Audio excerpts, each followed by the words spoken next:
ಸಚಿವರ ಬದಲಾವಣೆ ಬಗ್ಗೆ ನನಗೆ ಗೊತ್ತಿಲ್ಲ. ಬೆಂಗಳೂರಿನಲ್ಲಿ ಸಚಿವ ಜಾರಕಿಹೊಳಿ ಹೇಳಿಕೆಯನ್ನು ಕೊಟ್ಟಿರುವಂಥದ್ದು.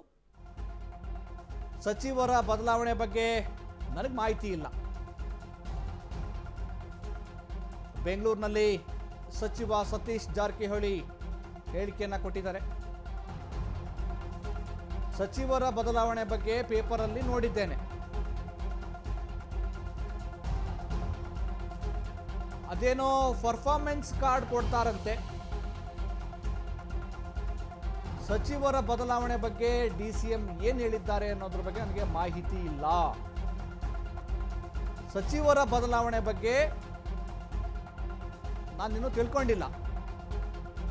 ಈ ಬಗ್ಗೆ ಬೆಂಗಳೂರಿನಲ್ಲಿ ಸಚಿವ ಸತೀಶ್ ಜಾರಕಿಹೊಳಿ ಹೇಳಿಕೆಯನ್ನು ಕೊಟ್ಟಿರುವಂಥದ್ದು.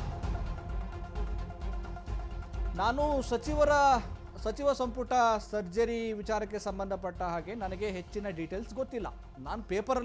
ನಾನು ಕೂಡ ಪೇಪರಲ್ಲಿ ನೋಡಿ ತಿಳ್ಕೊಂಡಿದ್ದೇನೆ. ಅದೇನೋ ಪ್ರೋಗ್ರೆಸ್ ಕಾರ್ಡ್ ಕೊಡ್ತಾರಂತೆ. ನೋಡೋಣ ಅದೇನು ಕಾರ್ಡ್ ಕೊಡ್ತಾರೋ. ನಾನು ಕೂಡ ಉಪಮುಖ್ಯಮಂತ್ರಿಗಳ ಬಳಿ ಚರ್ಚೆ ಮಾಡಿ ತಿಳ್ಕೊಳ್ತೇನೆ. ಆದರೆ ಹೆಚ್ಚಿನ ಡೀಟೇಲ್ಸು ನನಗೂ ಕೂಡ ಪತ್ರಿಕೆ ನೋಡೇ ಗೊತ್ತಾಗಿದ್ದು. ಈ ಬಗ್ಗೆ ನನಗೆ ಹೆಚ್ಚಿನ ಡೀಟೇಲ್ಸ್ ಗೊತ್ತಿಲ್ಲ. ಸಚಿವ ಸಂಪುಟ ಬದಲಾವಣೆ ಇರ್ಬೋದು, ಪುನರ್ರಚನೆ ಇರ್ಬೋದು, ಇವೆಲ್ಲವುಗಳ ನಿರ್ಣಯವನ್ನು ತೆಗೆದುಕೊಳ್ಳುವಂಥದ್ದು ಹೈಕಮಾಂಡ್. ಈ ಬಗ್ಗೆ ನನಗೆ ಹೆಚ್ಚಿನ ಡೀಟೇಲ್ಸ್ ಗೊತ್ತಿಲ್ಲ ಅಂಥೇಳಿ ಸತೀಶ್ ಜಾರಕಿಹೊಳಿ ಹೇಳಿರುವಂಥದ್ದು.